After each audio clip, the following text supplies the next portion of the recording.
열린 라디오 YTN에서는 시청자 여러분의 목소리를 듣습니다. 참여 신청과 의견은 유료 문자 샵 0945, 우물정 0945나 YTN 라디오 프로그램 열린 라디오 YTN 게시판을 통해 남겨주세요. 네, 오늘 뉴미디어 트렌드 함께해 주실 분입니다. 콘텐츠를 사랑하는 분이시죠. 뉴아이디의 김조한 이사 나오셨습니다. 어서 오십시오. 안녕하세요. 네, 반갑습니다. 네, 콘텐츠를 또 얼마만큼 사랑하시는지 오늘 같이 알아보도록 하겠습니다. 네, 알겠습니다. 네. 최근 정부가 미디어 플랫폼 시장 규모를 키우기 위해서 좀 노력하고 있다는 얘기를 들었어요. 이게 어떤 내용인가요? 네, 저도 기사를 보고 좀 놀랐는데요. 네. 지난 22일 정세균 국무총리 주재로 제12차 정보통신전략위원회를 열었습니다. 내용 골자는 국내 미디어 플랫폼 시장 규모를 키우기 위해서 네.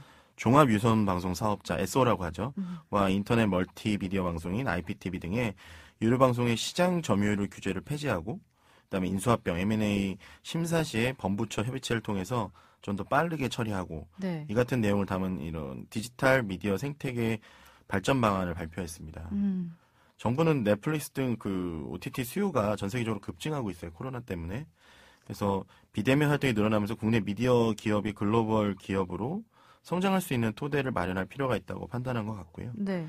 세계 주요의 미디어 기업은 이전부터 이제 전략적으로 M&A라든지 아니면 뭐 한국의 스튜디오 드래곤이나 이런 데처럼 컨텐츠 투자 확대를 통해서 빠른 속도로 이제 세계 시장의 영향력을 넓혀가고 있는 반면에 국내 업계는 이제 칸막이식 규제 및 규제 환경과 글로벌 미디어와의 불공정 경쟁 여건으로 인하여 어려움을 호소하고 있는 상태였습니다. 네, 좀 다양한 내용들이 담긴 것 같아요. 이 정부가 네. 발표한 디지털 미디어 생태계 발전 방안, 구체적으로 어떤 내용들이 좀 담겨 있습니까? 예, 최근 기사에 뭐 글로벌 플랫폼 기업 최소 5개 목표로 지원할 예정이란 내용만 나왔었는데 네. 실제로 보면 되게 말씀하신 것처럼 되게 다양한 내용이 들어가 있고요.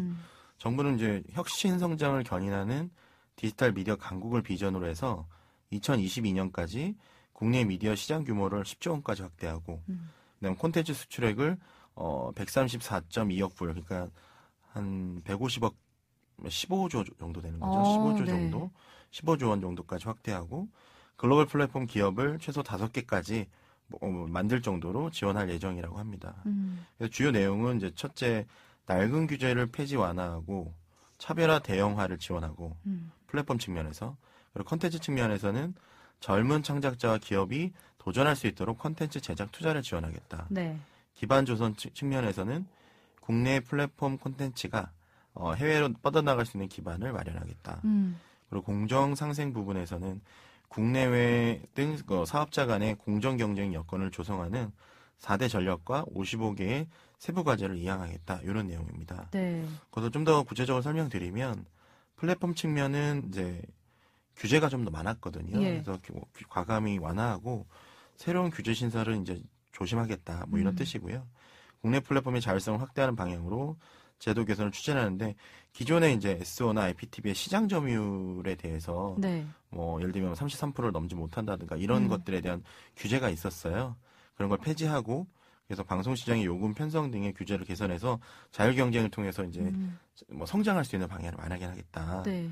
그리고 이제 컨텐츠 측면에서는 젊은 층과 기업에 제공하는 컨텐츠 투자 확대를 확대한다는 건데 대부분 이제 청년 크리에이터들이 하면 이제 1인 미디어들이 예. 많이 있잖아요.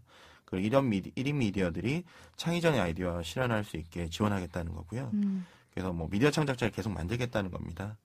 그리고 컨텐츠에 대한 투자와 제작 지원을 확대하고 컨텐츠 제작, 유통 관련 AI 기반 기술 개발도 추진한다고 하는 거고요. 왜냐하면 그 사람이 계속 뭐 편집하고 만드는 것들, 네. 그다음에 필요한 뭐 이런 세부적인 것들을 하는 데 있어서 AI 기술을 활용하면 시간적으로 많이 단축할 수가 있어요. 그러면 1인 미디어 하는 사람들이 편집자라든지 뭐 여러 가지 부분에서 많은 그 인력이나 네. 비용이 필요한데 이런 것들에 좀 숨통이 트일 거라고 생각이 들고요.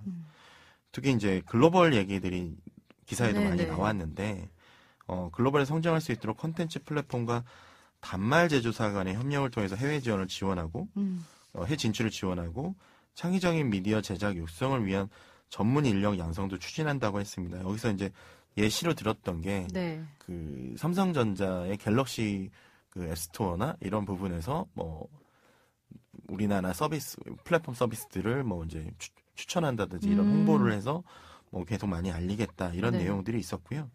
수출용 콘텐츠 재제작 지원 사업 대상으로 기존 방송 프로그램에서 영화, 애니메이션, 비디오물까지 확대하고 콘텐츠 제작사 및 OTT 업체들 지원할 수 확대한다 이런 얘기인데 네. 재제작 지원이라는 거는 이제 기존 한국 방송 콘텐츠들이 해외로 나갈 때 필요한 부분들이 많이 있습니다. 예를 들면 네. 뭐 자막 지원이라든지 아니면 영상물에 붙어 있는 뭐 오디오 음성이라든가 아니면 뭐 자막 지원도 있지만 자막을 제거해야 된다든가 여러 가지 등이 있는데 이런 부분들을 좀 확대를 하겠다는 거고요. 네. 그리고 뭐 공정 상생 환경 조성을 한다는 건데 이런 것들은 뭐 어떻게 보면 법적인 부분들이 많이 있습니다. 그래서 이런 건 불공정한 부분들 그리고 예를 들면 뭐 컨텐츠를 뭐든지 OTT 서비스들도 등록하고 심의를 해야 되는 그 네. 영등이라고 하는 영상등급위원회에서 심의를 받아야 하는 걸 뭐 폐지한다는 걸 고려한다든지 이런 부분들이 들어가 있습니다. 네. 그러니까 미디어나 뭐 콘텐츠 변화에 따른 그런 대책을 발표했다라고 보면 되겠는 네, 거죠? 맞습니다. 네. 예. 근데 사실 그 K-팝을 포함해서 뭐 드라마뿐만 아니라 한류 열풍도 외국에서 불고 있고 외국보다 비교를 해보면 우리나라가 인터넷 속도도 사실 빠른 편이잖아요. 네. 뭐 5G도 상용화가 됐고 어떻게 보면 우리나라가 좀 디지털 미디어 강국이라고 볼 수 있지 않을까 싶은데 어떤가요? 네, 맞습니다. 특히 K-팝은 전 세계적으로 굉장히 큰 트렌드를 이끌고 네. 있고 유튜브나 이런 플랫폼에서도 K-팝 없이는 뭐 운영하기 어려울 정도라는 얘기들 많이 있는데 실제로 뭐 한국 드라마라든가 한국 예능 같은 경우는 일본이나 중국, 동남아를 제외하고는 이제 크게 확대하고 있지 못한 상황이에요. 그리고 예능 부분은 네, 뭐 드라마도 마찬가지고요. 네, 그러니까 네. 일본이나 뭐 중국, 뭐 동남아. 근데 중국은 최근에 이제 막혀 있는 상태지만 네. 조금씩 풀리고 있고 동남아 중심으로 돌고 있다는 거죠. 그래서 뭐 북미나 유럽, 남미에서 한국 콘텐츠를 K-팝을 제외하고는 쉽게 접근하기가 어렵습니다. 네. 그래서 그런 부분을 확대하기 위해서 좀 더 투자를 하게 되면 뭐 이제 제작사라든지 아니면 이런 미디어 업계에서 생길 수 있는 부가 매출, 그러니까 그 뭐 미디어 부가가치 창출이 좀 더 많이 될 거다 이런 얘기고요.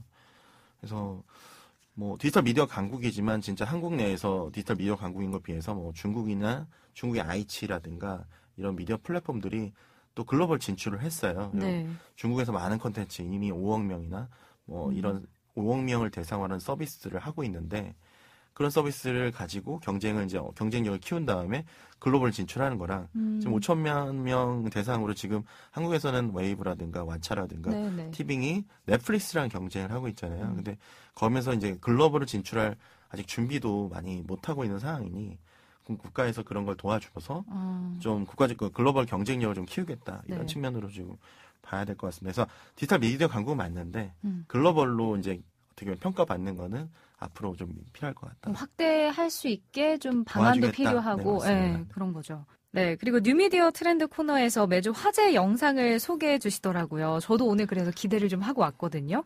이번 주에 가져오신 화제 영상 어떤 건가요? 이번 주 화제 영상은 뭐 한국을 포함해서 글로벌로 단연코 이 그룹 이야기가 나올 거라 생각이 드는데요. 블랙핑크입니다. 블랙핑크가 또 최근에 신곡 티저를 유튜브에 올리지 않았나요? 네, How You Like That 그 티저 영상이 나온 지 며칠 만에 1600만 조회수가 올라왔고요. 네. 그리고 YG 엔터테인먼트가 밝힌 소속사 YG 엔터테인먼트가 밝힌 바에 의하면 블랙핑크가 26일 미국 시간으로 MBC 더 투나잇 쇼 스타링 지미 펠런, 한국에선 지미 펠런 쇼라고 알려진 뭐 BTS라든가 NCT라든지 뭐 엑소 다 여기 지미 펠런 쇼에 나오면 이게 또 어떻게 보면 슈퍼 그룹들은 또 통과 의례처럼 얘기 나오고 있는 그런 곳인데요. 네. 거기서 선공개 타이틀곡 How You Like That 컴백 무대를 최초로 공개한다고 밝혔습니다. 네. 그 지미 펠런 쇼는 뭐 배우 겸 코미디언이고 K-팝에 굉장히 또 친숙한 분이세요. 그리고 이제 26일 오후 6시 선공개 How You Like That이 나오면 아마 글로벌로 굉장히 크게 또 유튜브나 트위터에서 흔들리지 않을까 싶습니다. 네. 최근에 레이디 가가가 또 협업곡을 발표했었거든요. 네. 사워 캔디라고 해서 이것도 뭐 미국 빌보드 명위 차트 핫백에 33위로 진입을 했고요. K-팝 걸그룹 최고 기록입니다. 화제가 또 됐네요. 네. 그리고 2주 연속 차트 진입 성공했고 영국 오피셜 차트 싱글 톱40에도 들어갔었고 K-팝 걸그룹은 유일하게 2주 연속 차트에 진입한 성공한 대기록을 키웠습니다. 그리고 뭐 이제 블랙핑크의 성과를 좀 얘기 드리면 지난 20일이죠. 블랙핑크의 휘파람 뮤직비디오가 유튜브 조회수 5억 뷰를 넘었고요. 네. 그다음에 뭐 뚜루뚜루는 11억 뷰, 붐바야는 8억 뷰, 킬디스 러브도 8억 뷰, 마지막처럼도 7억 뷰, 뭐 불장난도 5억 뷰까지 넘어서요.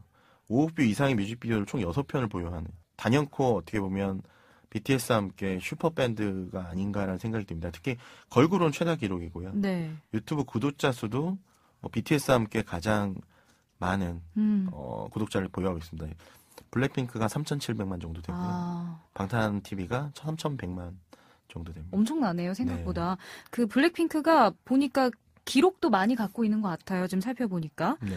이 블랙핑크 신곡 How You Like That 네. 타이틀 포스터도 좀 이슈가 됐다고요? 네, 굉장히 파격적으로 디자인되어 있고요. 네. 뭐 첫 번째 공개 화이트 포스터는 뭐 완전 화이트, 두 번째 공개된 포스터는 막 블랙으로 되어 있고, 뭐 포스터에 들어가는 이제 소리도 막 노이즈도 막 껴 있는데, 네. 특히 블랙핑크 멤버 중 리사는 붉은 입술에 피어싱을 하면서 더 이렇게 뭐 새로운 시도, 약간 더 걸크러쉬 같은 네. 그런 느낌. 그리고 뱅 헤어스타일과 어두운 아이 메이크업으로 강렬한 인상을 보여줬습니다. 저도 포스터는 봤는데 약간 메이크업 측면에서도 굉장히 파격적이지 않았나 이런 좀 생각이 듭니다. 오늘 말씀 여기까지 듣겠습니다. 이사님 고맙습니다. 네, 감사합니다. 네. 지금까지 뉴아이디의 김조한 이사였습니다.